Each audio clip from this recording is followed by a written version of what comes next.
Mesdames, Messieurs, bonjour et bienvenue au programme de Walf TV FM, votre émission Actu en 7 qui reçoit chaque semaine des confrères de la presse nationale et internationale, des experts en communication, des intellectuels de l'université, comme on appelle des universitaires alors, pour commenter, décrypter les faits saillants de l'actualité tant au plan national qu'international, va se pencher aujourd'hui spécialement sur les faits et les actes posés par le président Macky Sall depuis un certain temps, notamment le limogeage très inattendu du procureur spécial M. Alioune Ndao, mais également ce rapprochement qu'il y a eu de part et d'autre entre ses anciens alliés comme ses anciens frères d'armes, comme l'avocat maître Alioune Badara Cissé, qui, comme vous le savez, était en rupture de banc avec ses frères, et notamment aussi l'ancien Premier ministre Mimi Touré, qui a été appelé, ou rappelé en tout cas, à porter encore la tunique lors de l'université d'été des jeunes républicains. Mais également, il y a ce rapprochement entre monsieur le président Macky Sall et le président du groupe Walfadjri, Sidi Lamine Niasse, qui fait couler beaucoup d'encre.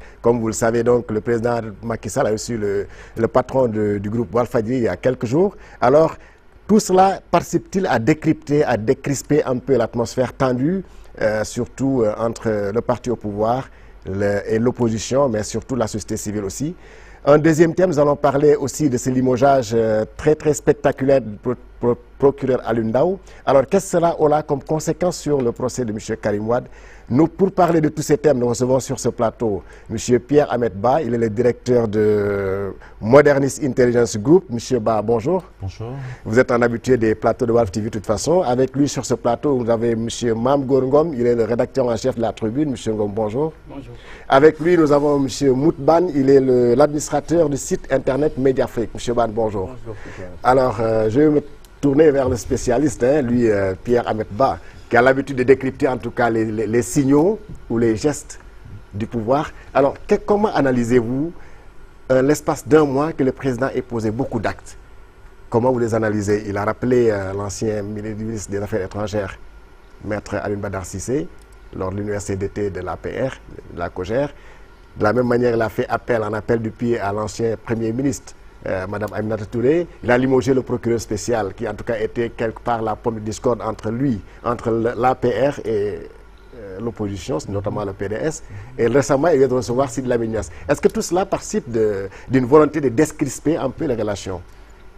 Alors, ça va être très difficile à dire parce que, à mon avis, d'un premier coup d'œil, ces faits ne sont pas liés, même si ce sont des faits qui ont été réalisés par la seule et même personne, à savoir le président de la République, M. Macky Sall. Mais il faut aussi bien se rendre compte qu'il y a comme une sorte de tension latente au Sénégal et qu'on a tardé à désamorcer. Vous voyez, depuis quelque temps, on se rend compte qu'il y a beaucoup de choses qui ne vont pas. Il y a énormément de choses qui ne vont pas. D'abord, on croyait que l'APR était un parti très bien organisé, au sein duquel il y avait notamment une démocratie. On s'est rendu compte que ce n'était pas le cas. On s'est rendu compte que l'APR aussi ne pouvait pas se prévaloir d'une certaine force qui lui permettrait d'aborder cette phase cruciale, à savoir d'abord le référendum, si référendum il y aura, et ensuite les élections présidentielles de 2007. Donc je pense que de ce point de vue-là, en tant que chef de parti, le président de la République a bien fait d'appeler ses anciens compagnons. Maintenant, qu'est-ce qu'il y a en dessous ou quelles en sont les perspectives? Est-ce que cela participe d'une décrispation du paysage politique? Bon, c'est des questions que nous allons tenter de traiter tout à l'heure. Mais je ne pense pas à première vue. Par contre, le fait de se rapprocher de M. Sidi Lamine Niasse, président du groupe Walfadjri, à mon avis, c'est une très bonne chose, dans la mesure où le groupe Walfadjri représente quand même quelque chose au sein du paysage de la presse nationale, et il serait vraiment incongru de vouloir gouverner en écartant quelqu'un comme M. Sidi Lamine Niasse, qui est, au-delà d'être patron de presse, un leader d'opinion dans ce pays. Donc ça, il faut le lui reconnaître, et je pense que c'est une très bonne chose que le président de la République se rapproche de lui, le nomme médiateur, parce que quand même il a une certaine sagesse, et on le connaît aussi très engagé dans les problèmes qui touchent le quotidien des Sénégalais et dans la vie publique de notre pays.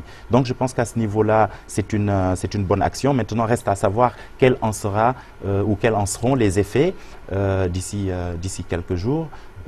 Mais je ne pense pas à première vue d'œil que le président de la République, que tout cela ait à voir avec le limogeage du procureur Alioune Ndao. Je suis sincèrement désolé de le dire, parce que quand on suit ce dossier, on se rend compte que le procureur Alioune Ndao, je ne pense pas que c'était véritablement la pomme de discorde, parce que le procureur Alioune Ndao ne peut agir que dans le cadre des préceptes définis par la justice de notre pays. De toute façon, on viendra on va revenir sur cette question, mais pour l'instant, je vais m'en tenir là et laisser la parole aux spécialistes de l'information qui sont au cœur du système. Voilà, Mamgour, les actes que pose le président depuis un certain temps, comment vous les analysez? Je pense qu'un certain nombre d'actes a été posé par le président de la République, à des endroits différents.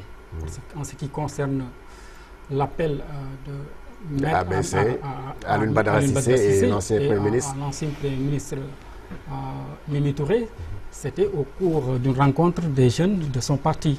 Je pense que c'était le lieu idéal, c'était un moment purement politique.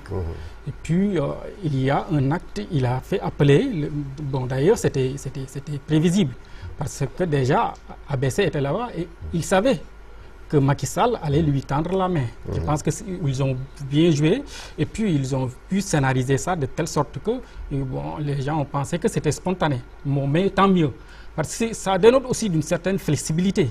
Parce qu'à un moment donné, Macky Sall, il pose des actes politiques pour ne pas montrer que c'est quelqu'un qui est rugueux, qui refuse d'avancer. Parce qu'en politique aussi, il faut avoir de la flexibilité pour gagner des points. Parce que ça ne sert à rien de perdre Alioune Badara Cissé qui était aux avant-postes du combat bien avant son arrivée au pouvoir. De même que Mimi Touré qui était depuis longtemps son égérie. Je pense qu'il a posé cet acte pour que ces deux personnalités reviennent. Mais c'est différent du limogeage du procureur. Ça, c'est dans un autre contexte. On a beau expliquer les raisons.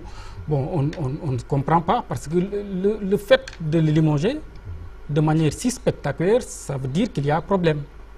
Quel est le problème réellement?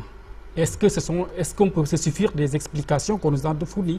On nous a fourni des explications qu'il voulait arrêter un certain nombre de personnalités. Il refusait de se plier aux directives de la chancellerie, aux directives même du président de la République. Ce que je trouve un peu surréaliste, parce qu'on sait que le parquet dépend du ministère public. Donc, ce serait de la folie de vouloir refuser ou bien d'agir comme un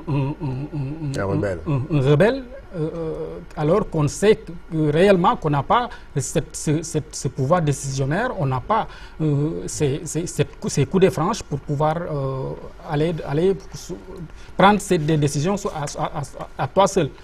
Je pense que pour l'appel, son audience avec Cyril Lamenias, ça aussi c'est un acte politique qui est posé. Wade, il le faisait avec ses pires ennemis, on appelle ça ennemis entre guillemets, il essayait de tout faire pour les rencontrer et pour discuter avec eux. Ça peut le grandir. Parce que Cyril Lamenias, c'est quelqu'un qui dit qu'il défend des principes. Il l'a appelé, ils ont discuté sur un certain nombre de choses, et puis on sent qu'il y a une certaine progression. Je pense que ce sont des actes qui ont été posés de différentes manières et qui peuvent aboutir à quelque chose. C'est le président de la République, on aime dire que c'est le maître du jeu, il a les capacités. Je pense que c'est lui qui peut faire évoluer les choses. Et puis on a senti ces derniers temps une certaine tension, une tension inutile. Qu'il fallait décrisper, qu'il fallait baisser aussi. Qu'il fallait vraiment baisser. Il l'a fait à sa manière. Est-ce que ce sont les bonnes manières? C'est la bonne attitude? Ça, je pense que l'avenir nous dira ce qu'il en est exactement. Moutoué. Moi, tout d'abord, je vais essayer d'aborder un peu la question sur les retrouvailles à l'APR entre l'ancien ministre des Affaires étrangères et l'ancien Premier ministre. Tout d'abord, la rencontre entre Alioune Badara Cissé et le président de l'autre jour, c'était la 3e rencontre. On se rappelle, il y avait deux audiences précédentes au Palais, mais qui n'ont pas eu de suite. Moi, je pense que Macky Sall, il fait de la communication. aller recevoir, rencontrer Mimi Touré ou rencontrer ce qui n'a pas été fait concernant Mimi Touré, rencontrer Alioune Badara Cissé devant les jeunes, sans suite, sans le responsabiliser, sans le nommer dans le parti, en faire, par exemple, confirmer parce qu'il a été exclu en tant que numéro 2 du parti ou chargé des structures, quelque chose comme ça. En tout cas, il avait une responsabilité au niveau de la paire. Il n'a pas été réhabilité dans ses fonctions. Il l'a rencontré, il n'a pas été réintégré dans le gouvernement. Le fait de le recevoir une troisième fois, ça n'a pas de suite, ça n'a aucun sens. Et je pense que Macky Sall, aujourd'hui, il est conscient d'un fait, c'est que l'APR est le parti minoritaire de la coalition Benno Bokk Yakaar. L'APR n'a jamais participé à une élection. L'APR, sa première élection, c'était en 2009, c'était dans la coalition Benno Bokk Dekkal Ngor du moins, c'était pas l'APR. En 2012, c'était Macky 2012, c'était pas l'APR. Élection locale 2012, élection législative 2012, c'était avec Benno Bokk Yakaar. Donc peut-être qu'aujourd'hui, il est conscient de la faiblesse de son parti et il veut rassembler. Mais apparemment, il est entenaillé par des forces qui sont autour de lui, qui font que des fois, il a peur même d'aller vers ses anciens adversaires. Prenons l'exemple du PDS. S'il veut vraiment, Macky était décidé à une retrouvaille avec sa famille libérale, il allait lancer un appel au président Wade. Rien ne lui empêche. Le fait, par exemple, d'aller appeler Sid Lamine, d'aller recevoir Sid Lamine. On sait que Sid Lamine et Macky Sall sont des amis. Il y avait une communication à distance. Sid Lamine, des fois, il faisait des sorties très acerbes contre le président. L'autre jour, le Macky a senti effectivement que Sidi était radical et que sa mobilisation pour soutenir l'opposition allait faire un grand bruit au Sénégal. Et lui, il a senti une certaine peur pour maintenant écarter Sidi Lamine de l'opposition. Il l'a reçu. L'audience était là, il y avait pas mal de personnes que je peux citer qui ont tout fait pour que Macky Sall reçoive Sidi Lamine. Ça n'a pas abouti. Pourquoi ce jour-là? Et puis je suis sûr et certain que ce n'est pas Sidi qui est allé demander l'audience, c'est Macky Sall qui l'a appelé pour le recevoir et pour vraiment le séparer de l'opposition. Ouais, c'est ça, c'est certain. L'autre question, c'est concernant Alioune Ndao. Moi, j'ai remarqué une certaine inélégance dans l'exact que pose Macky Sall. D'abord, la manière dont il avait limogé le procureur, ABC, il était à la Mecque. ABC a été limogé alors qu'il était absent, il était en mission à la Mecque. Le procureur est limogé en pleine audience. Ça, c'est de l'inélégance. Et aujourd'hui, le fait de nommer M. Cheikh Tidiane Mara, qui va maintenant prendre connaissance d'un dossier de 47 000 pages en l'espace de 15 jours, ça c'est... Nous y reviendrons de toute façon. Ok. Oui. Maintenant, il faudrait également que Macky comprenne une chose, c'est que le danger que constitue la CREI. Peut-être aujourd'hui, il commence à en avoir conscience. Parce qu'aujourd'hui, sa femme a une plainte à la CREI. Et je vous apprends que d'ici la semaine prochaine, il y a une ONG qui s'appelle ONG Transparence Gouvernance en Afrique qui va déposer une seconde plainte contre Marème Faye. Voici la plainte. Ça sera déposé à la CREI, ce sera une deuxième plainte. Et aujourd'hui, même s'il quitte le pouvoir Macky Sall le dimanche, le lundi, sa femme sera appelée. Parce que ce sera deux plaintes qui seront dans les archives de la CREI. Ça, c'est le document concernant Aliou Sall. C'est ça, c'est le registre de commerce de la société Petrotim d'Aliou Sall. Il y a son nom, il y a le registre de commerce, il y a tous les détails. Ça, c'est un document interne de Cheikh Tidiane Gassama, qui est le fils de Macky Gassama, cousin de Macky Sall, qui est l'office manager de cette même structure. Mais tous ces dossiers-là seront transmis à la CREI. Si Macky Sall quitte le pouvoir le dimanche, le lundi, sa famille, sa femme, son frère seront traduits devant la CREI. C'est pour vous dire qu'aujourd'hui, la CREI constitue un danger parce qu'elle viole les lois de droits de l'homme. La CREI ne respecte pas le recours, c'est-à-dire que quand la personne poursuivie est condamnée, elle est condamnée, elle va séjourner en prison. Il n'y a pas de possibilité de recours. Et toutes les organisations de défense des droits de l'homme ont parlé. Ils ont vraiment insisté sur la nécessité de dissoudre la CREI et de travailler, d'utiliser de recourir au niveau des juridictions ordinaires qui sont là.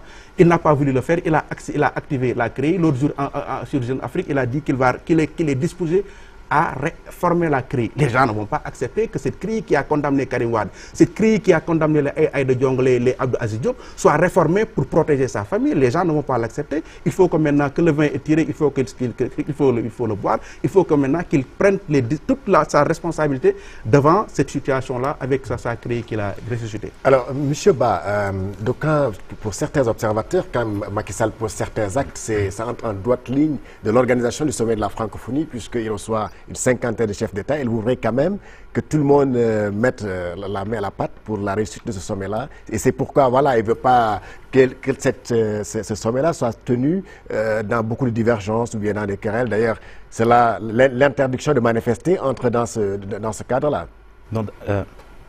Je vais commencer par l'interdiction de manifestation.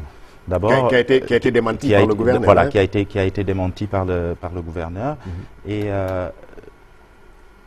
ce sommet de la francophonie interpelle à plus d'un titre. D'abord, on a investi beaucoup d'argent dans ce sommet-là.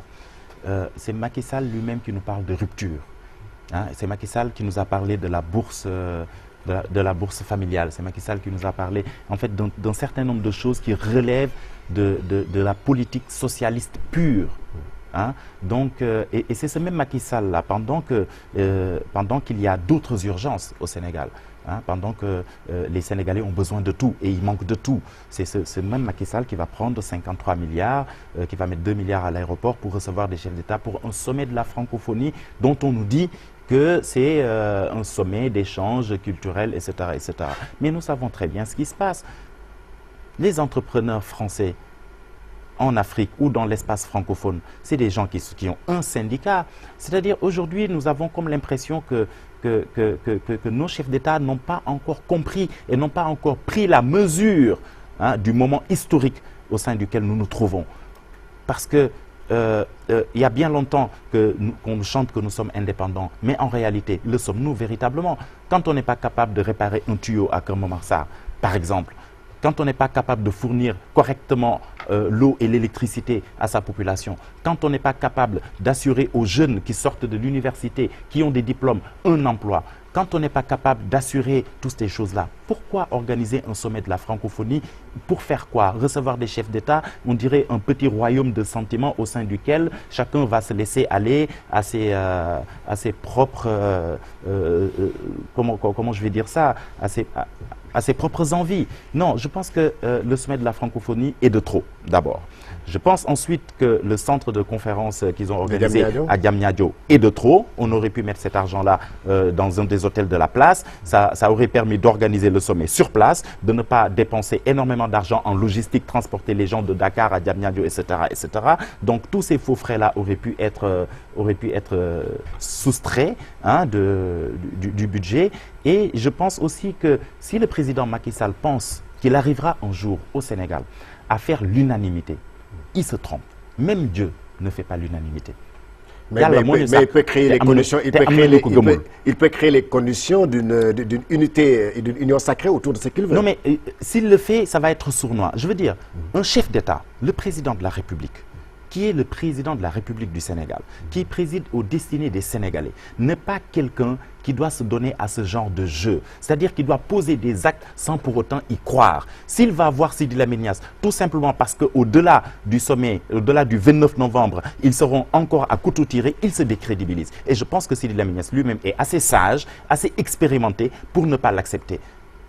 Je pense aujourd'hui qu'il est important que nos dirigeants, de quelque bord qu'ils soient, qu'ils réfléchissent plusieurs fois avant de poser des actes.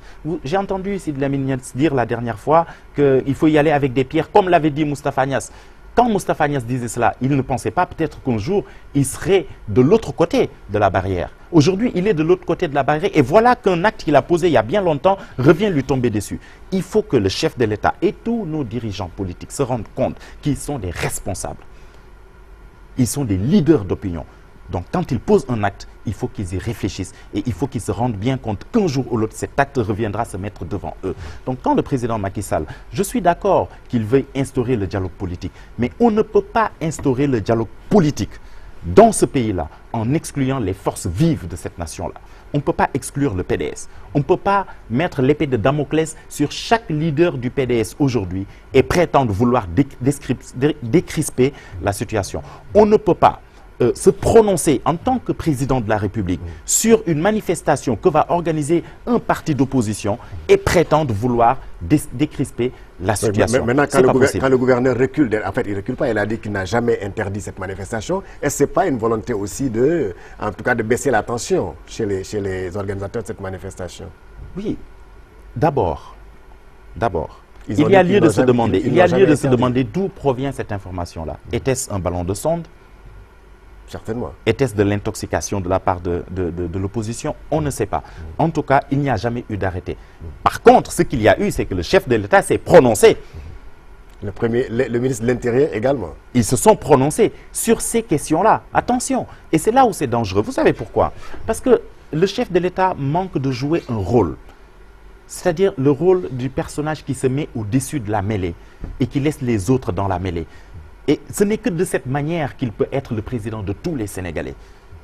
Et cesser avec le clientélisme, cesser de porter les combats politiques. Il a un parti, il a des cadres dans son parti, il a des gens qui peuvent aller au front et discuter de certaines choses. Lui, il ne doit parler que de ce qui intéresse l'ensemble des Sénégalais. Mais il ne doit pas se mettre dans une posture de contradiction directe avec l'opposition. Nous sommes dans un système démocratique, c'est eux qui le disent. Mais dans un système démocratique, il y a le parti au pouvoir, il y a les partis d'opposition dont le rôle est de s'opposer, de critiquer, de décrier. S'il veut faire l'unanimité, il faudrait bien qu'on rappelle à Monsieur le Président de la République, Macky Sall, même Dieu ne fait pas l'unanimité. Voilà.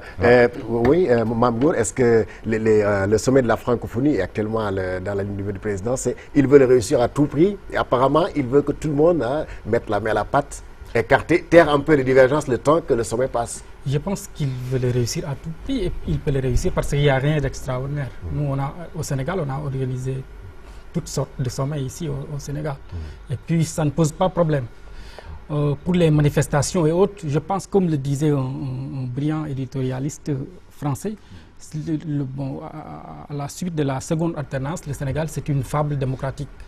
Les gens ont l'habitude de voter, ils ont l'habitude de manifester. Alioune disait qu'ils ont les manifestations dans leur ADN. Je pense qu'ils peuvent manifester et puis ne pas créer de problème.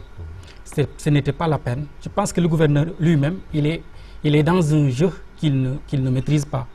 Parce que l'information a été donnée depuis une semaine. Il n'a jamais démenti. Il n'a jamais démenti. Peut-être qu'il n'a pas voulu démentir parce que le président lui-même, il s'est prononcé, il a même dit en rayon qu'après le sommet, il va permettre aux opposants d'aller à Diamniadio pour aller marcher là-bas. Le gouverneur, dans ce contexte aussi, est-ce qu'il pouvait dire quelque chose? Je pense que peut-être il devait avoir le courage ou la clairvoyance de dire que je n'ai jamais dit ça. Parce que curieusement, c'est le gouverneur qui est au-devant. En pareille circonstance, on entendait un peu le préfet. Depuis très longtemps, on entendait, c'était le préfet qui était autour des marches et autres. Et je pense que les marches, comme c'est inscrit, comme le gouverneur l'a rappelé dans son communiqué d'hier, c'est inscrit dans la Constitution, on n'a pas besoin d'interdire ou d'autoriser. Il s'agit d'une simple déclaration, comme le disait Wad, d'une simple déclaration, et on vous permet d'aller manifester.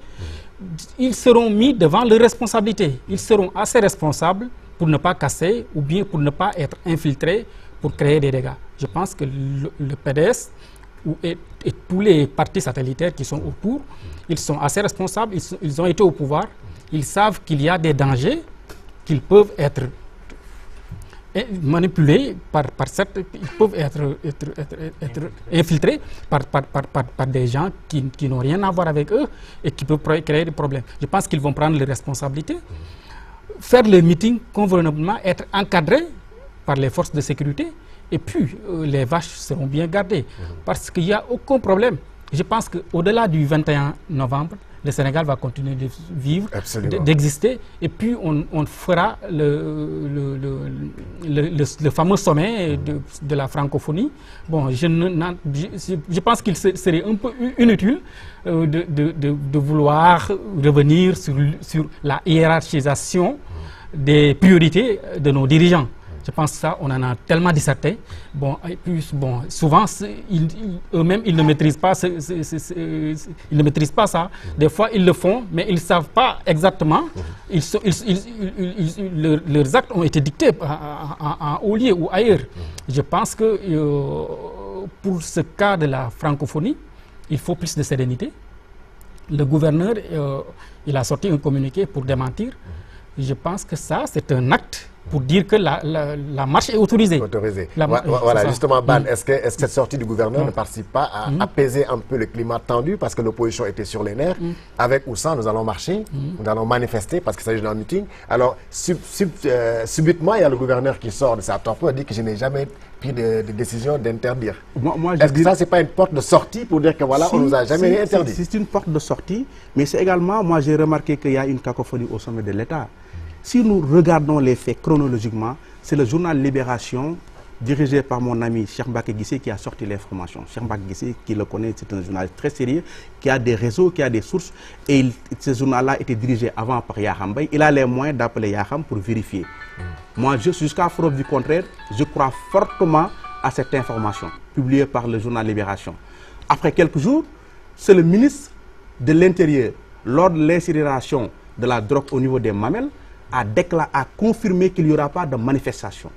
Quelques jours après, c'est le président de la République, autour d'une table avec la presse à Radisson, qui a confirmé, effectivement, insisté à Iterubia, donc pour dire qu'il n'y aura pas assez de force de l'ordre pour protéger quoi que ce soit. Donc, il a on insisté. est préoccupé par le sommet. Mais attends, où dans quel pays sommes-nous? Hier, si le gouverneur publie un communiqué pour dire qu'il n'y a pas... Il n'a pas dit que dans le communiqué, il n'y a pas dit... Je n'ai pas vu qu'il a autorisé. Il a dit que la manifestation est un droit reconnu par la Constitution. Il a expliqué. C'est vrai qu'il faut...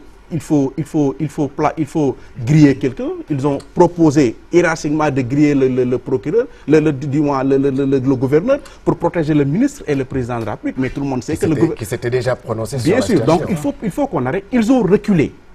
L'opposition a mis la pression sur le régime. Ils ont reculé, point barre. Mais Georges, pourquoi Macky veut-il offrir à ses hôtes ce qu'eux-mêmes ils n'ont pas chez eux? En France, les gens, ils manifestent jusqu'au grille de l'Élysée. Pourquoi ils veulent offrir à ces autres... mais pourquoi ils veulent les endormir pour leur faire croire qu'en fait, au Sénégal, tout marche? Et tout le monde sait que les gens ont des raisons de marcher. Le PDS a déposé 18 demandes rejetées par le pouvoir. Récemment, il a fait une tournée nationale au nord, à Ndioum, à Matam. Il a fait des marches à Ndioum, à Matam, sans autorisation. C'est pas des marches, c'est une tournée économique. Non, une tournée économique, mais avec une foule, il a dérangé les gens qui travaillent là-bas, dans les rues. Il y a des gens qui ne sont pas venus marcher, participer à sa marche. Il les a dérangés. Il n'avait pas d'autorisation du préfet ou du gouverneur de Saint-Louis. Et il l'a fait. Aujourd'hui, pourquoi veut-il placer la francophonie au-dessus de la Constitution sénégalaise? C'est inadmissible. Je pense qu'il y a certaines dérives aujourd'hui qu'on ne doit plus accepter dans ce pays. Actuellement, il y a des choses qui sont intolérables.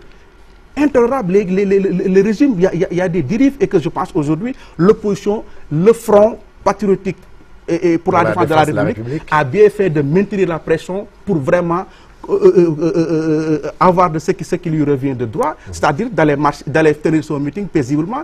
Et je salue la sortie du président de la commission des lois, M. Djibrilouar, à l'Assemblée nationale, qui a évidemment lancé un appel au président Wade, vraiment pour lui demander de venir assister au sommet aux côtés du président Macky Sall et de côté Abdou Diouf. Il a décliné là. Mais je pense que cet appel, il faut l'adresser également au président Macky Sall. Parce que le président Macky Sall, s'il appelle Sidi Lamine pour le voir, rien ne l'empêche d'aller voir Abdoulaye Wade chez lui, de l'appeler, parce que le président Abdoulaye, c'est son père. Ce n'est pas avec un carton d'invitation qu'on lui balance comme ça qu'il va répondre au sommet de la France. Voilà, nous allons passer donc au second thème de notre débat, à savoir le limogeage vraiment spécial du procureur spécial de la CREI. En pleine audience, c'est une première, hein, Pierre-Ahmed Ba, qu'on limoge comme ça. Alors, commencez par m'analyser d'abord le jour, les circonstances de ce limogeage-là, qui a coïncidé avec la déclaration de politique générale. Voilà que la Cour se retire pour aller en pause et voilà, le procureur n'est pas revenu, il est limogé. Oui, Moutban l'a dit tout à l'heure, je pense que c'est très inélégant. Hein, mais à mon avis, ça n'entache en rien le déroulement du procès. Parce que les spécialistes disent que le procureur, en fait le parquet... ils sont interchangeables. Oui, mais en plus, il n'y a que Henri Grégoire qui est inamovible en réalité. Hein, donc tout le reste, ils peuvent bouger à souhait. Hein, donc ça c'est pas un problème. Et puis bon, ce n'est qu'une partie au procès. Hein, on le remplace et puis ça continue. Ce qu'il faut déplorer, c'est que en fait, on nous a présenté le procureur Alioune Ndao comme, si vous voulez, celui qui l'homme à tout faire. hein, de la CREI, donc qui a engagé les poursuites, qui s'est mis en avant, qui a présenté des conférences de presse, qui a expliqué des choses. Moi, j'ai assisté à tout le déroulement, en fait, au déroulement du procès. J'étais aux audiences et tout, donc je voyais son comportement, la manière dont il portait ce combat-là. Donc, on a envie de dire que c'est quelqu'un qui prenait ce combat à cœur. Donc, à partir de quel moment a-t-on décidé de l'enlever de là? Quels sont les actes qui ont précédé, quels sont les précédents, hein, de cette histoire-là? Moi, je pense que si on en est arrivé là aujourd'hui, c'est parce que le pouvoir est en train de changer de fusil d'épaule. Je le pense très sincèrement, sans compter des documents qui viennent de nous être présentés, sans compter de la plainte contre Marième Faye Sall. Ça, je pense que Confucius a dit, quand on s'engage sur le chemin de la vengeance, on creuse 2 tombes. Et je pense que la CREI est une tombe par rapport, c'est la tombe de ceux qui ont créé ou ceux qui ont réactivé cette cour spéciale. Cette cour spéciale. Vous savez, dans les affaires, on dit l'argent n'aime pas le bruit. Et depuis qu'on a commencé à parler de cette histoire de traque ou bien mal acquis, tout ça, on s'est rendu compte que l'économie, hein, sénégalaise est en train de faire du surplace.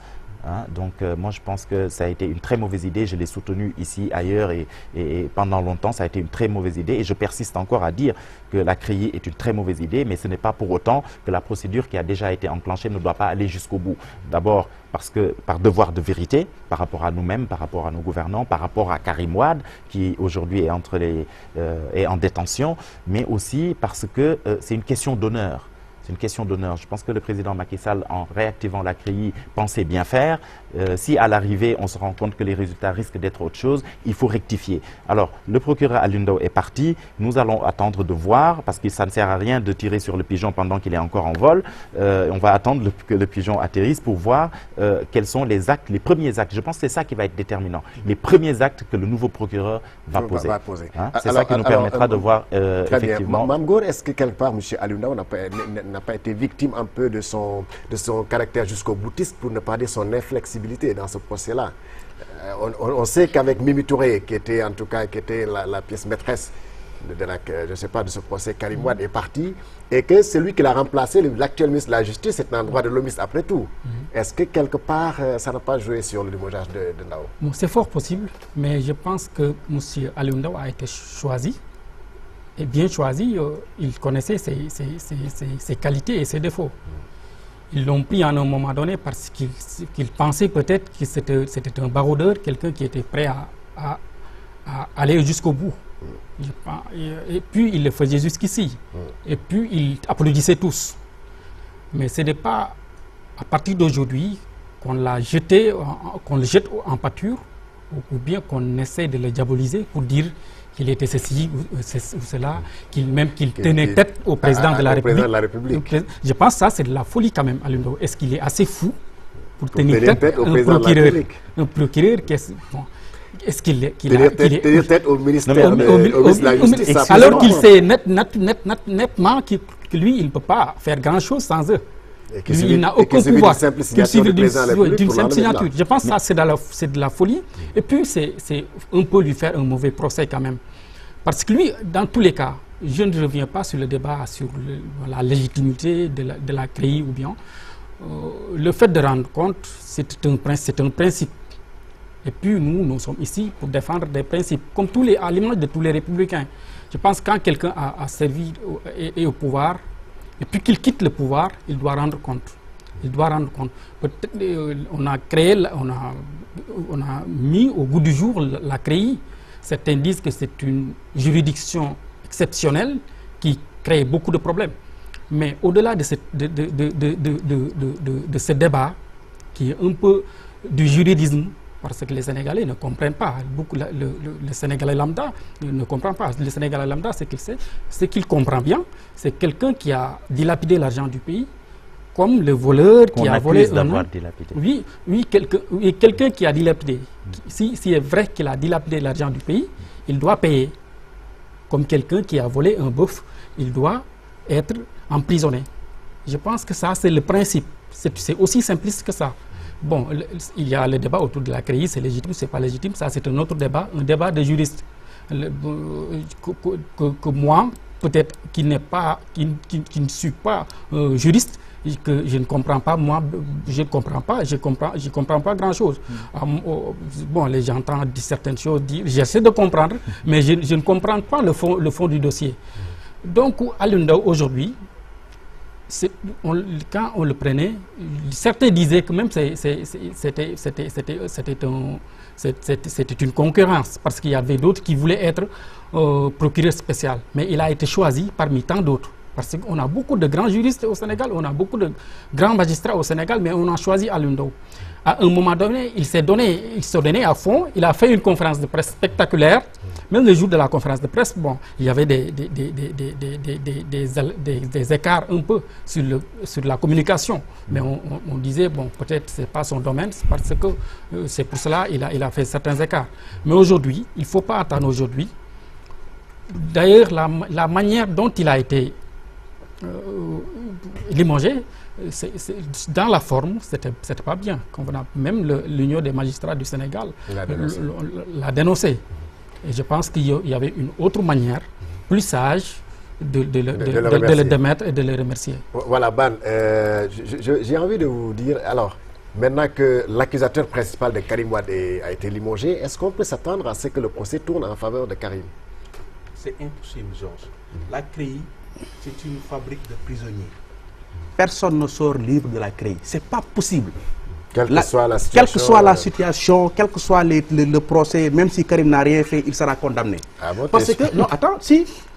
Non, je t'explique, il est condamné. Tu sais, la CREI, si le juge Grégoire dit, ok, Karim, tu es libre, tu n'as rien fait, le procureur spécial peut faire appel, on garde Karim en prison.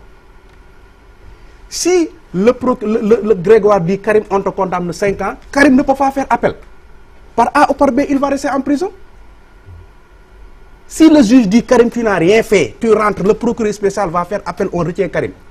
Si Karim est condamné, il ne peut pas faire appel. C'est du n'importe quoi. Donc Karim, la CREI, ça dit que Karim, il sera condamné. Lui-même, il est préparé à ça. Il faut aller au procès. Donc que ce soit Alioune Ndao, Cheikh Mara, le problème, ce n'est pas la personne, c'est la structure. C'est la CREI qui constitue un problème. C'est pourquoi je dis à Macky de réfléchir. S'il tombe le dimanche, le lundi, Marème Faye sera à la CREI. S'il tombe le dimanche, le lundi, Alioune Sall sera à la CREI et sa famille. Parce qu'ils devront s'expliquer sur les 100 milliards de Petro-Tim. Voici le décret signé par Macky Sall et Abdoul Mbaye. Je vous ai donné la plainte qui sera déposée par une ONG africaine contre Marème Faye. Ce sera la semaine prochaine. Mais cette plainte-là sera à la CREI. Ils seront appelés, ils devront se justifier sur leur patrimoine. 30 jours après, s'il n'y a rien, ils seront juste traduits, comme ils vont rejoindre Karim en prison. Mais c'est-à-dire que ce n'est pas normal ce qu'ils font. Karim Wade et les autres, ils n'ont pas été poursuivis, surtout le cas Karim, parce qu'il a dilapidé l'argent du Sénégal. Il n'y a pas un rapport de la Cour des comptes, il n'y a pas un rapport de l'IGE qui condamne Karim. On l'a appelé, où est ton train de vie, tu viens t'expliquer. Mais dans la famille du président, il y a des gens qui prennent des avions, qui vont à Dubaï, qui vont partout. Ils devront s'expliquer sur le train de vie. Mais ce n'est pas normal. Et puis l'autre chose qui choque, c'est cette manière d'humilier les gens. Il y a quelqu'un qui a rendu visite récemment à Karim. Il m'a dit, même Karim est choqué par la manière dont Alioune Ndao a été démis de ses fonctions. Regardez ce qu'ils ont fait à Hissène Habré. Dans sa maison, ses enfants, sa femme, on vient, on l'enlève. On ne lui a même pas laissé le temps de changer ses habits. Il y a une volonté manifeste d'humilier l'être humain, l'individu. Ce qui n'est pas normal. Le pouvoir, c'est quelque chose de passager. Macky Sall, au plus tard, il fera 10 ans, il part, il aura près de 60 et quelques années, il va rendre compte lui également. Parce qu'actuellement, il viole les accords, il viole les traités, les conventions, il pose son pied sur la Constitution pour interdire les gens de marcher. Mais demain, s'il doit rendre compte, mais attends, les gens ne vont pas passer à son militant. Il va venir, il rend compte. Alors, Pierre Ahmed Ba, les raisons avancées pour justifier le limogeage du procureur, est-ce que ne remettent même pas en cause, selon vous, l'indépendance de la justice? Non, mais justement, c'est là où c'est très important, parce qu'on nous a tous chanté ici. Moi, je me souviens, hein, j'ai tenu des propos qui n'allaient pas dans le sens des propos, en fait dans le sens de la CREI et du gouvernement, hein, du gouvernement de Mimi Touré à l'époque, du président de la République qui disait ils n'ont qu'à se chercher de bons avocats, etc. etc. Donc à ce moment-là, j'ai dit non mais Ça, attendez, on est où? Une émission de l'exécutif. Oui. Et puis j'ai débattu avec des gens, avec des avocats, même qui sont aujourd'hui avocats de l'État, hein, dans le procès Karim Wade. On a eu des débats sur des plateaux de télé et tout, et je leur ai dit mais écoutez, la justice n'est pas indépendante. On a voulu me faire croire que la justice est indépendante. Vous savez, moi je pense, je l'ai redit et je vais le redire aujourd'hui, que l'indépendance de la justice ne peut être que circonscrite dans les limites du cercle défini par les orientations politiques du chef de l'État. Dans la mesure où, que ce soit le procureur ou les magistrats, ils dépendent du ministère de la Justice. Le ministre de la Justice lui-même dépend du chef de l'État. Donc, quand on me parle d'indépendance de la justice, en fait, je ris sous cap. Parce qu'il n'y a pas d'indépendance. Ils viennent de le démontrer. Pendant que les gens disent que... Moi, je pense que le problème de Alioune Ndao, justement, c'est qu'il a voulu faire... Il a hérité d'un dossier politique qu'il a voulu traiter de manière juridique. Et ça ne passe pas. Un dossier politique, ça se traite politiquement. Un dossier juridique, ça se traite juridiquement. Mais ce dossier de Karim Wade, de la CREI, c'est une affaire politique. On l'a dit et redit, et on va encore continuer de le redire. C'est une affaire politique, et ça se justifie. Vous savez, pendant le sommet de la francophonie, il va y avoir combien de journalistes accrédités? 500, 600 ou plus. Mais dès que vous faites entrer un journaliste dans un pays, mais il est libre. Si le procès continue de se tenir, ben ils vont y aller. Ils vont aller partout. Alors, aujourd'hui, on organise un sommet. On dit qu'il ne faut pas marcher. On suspend, on limoge le... En fait, vous savez, moi, je suis tout de même fatigué de devoir reprendre les mêmes questions tout le temps. Ça fait 2 ans que Macky Sall est là. En 2 ans, on a changé 3 fois de Premier ministre. En 2 ans, on a eu 3 discours de politique générale. Je vais peut-être opérer un truchement, mais c'est la vérité. Donc, on a comme l'impression que ça fait 2 ans que le monsieur, il est là. Il cherche le code PIN du Sénégal. Il n'a pas encore trouvé le code PIN. Voilà, Mamgour, on a évoqué pour ce limogeage-là, on a parlé de la volonté ou bien de la décision de Alioune Ndao d'arrêter certains leaders du Parti démocratique sénégalais contre vents et marées, contre la décision du chef de l'État et même de la hiérarchie, la tutelle. Alors là, je reprends la même question que posait Ahmed Ba. Est-ce que la justice est finalement indépendante? Non, ce qu'on voit démontre carrément que la justice n'est pas indépendante. Il est difficile dans ce contexte, dans cette organisation, que pour la justice sénégalaise d'être indépendante. Parce que comme il l'a dit, tant qu'il y a un ministère de la justice et il y a un président de la République, le ministère de la justice dépend du président de la République. Et là c'est la faute. Et puis le parquet dépend directement du ministère. C'est la faute de l'exécutif qui semble s'incruster dans le fonctionnement de la justice. Oui, quand on dit que le procureur est allé jusqu'aux appartements privés du président de la République, ça c'est le judiciaire. Oui, le judiciaire c'est 2 pouvoirs.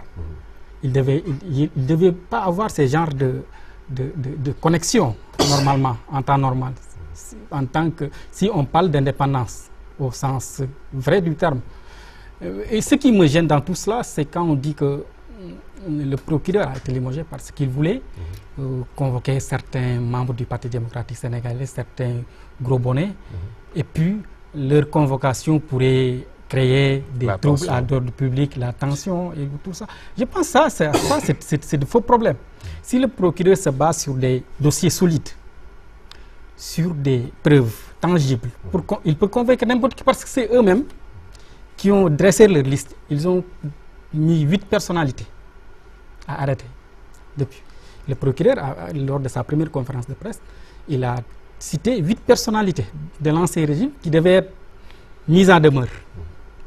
Jusqu'ici, on a vu que c'est Karim Wade, bon, Tahibou Ndiaye et Tahibou Ndiaye, après qu'on a emprisonné Aïda Ndiong.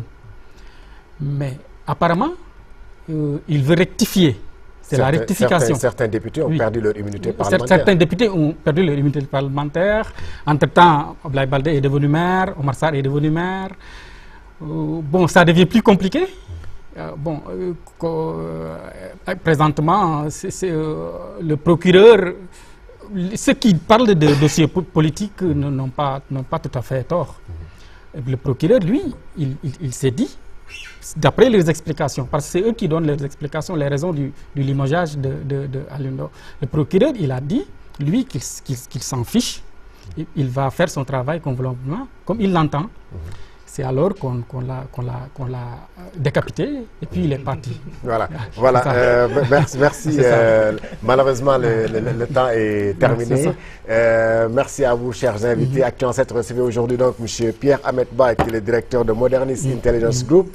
Merci à Mamgour Ngom, qui est le rédacteur en chef de la Tribune. Merci à Moutban, qui est l'administrateur du site Mediafrique. Merci à vous, chers téléspectateurs, d'avoir suivi ce numéro d'Action 7. Merci et passez un excellent week-end. Merci aussi à la cabine technique.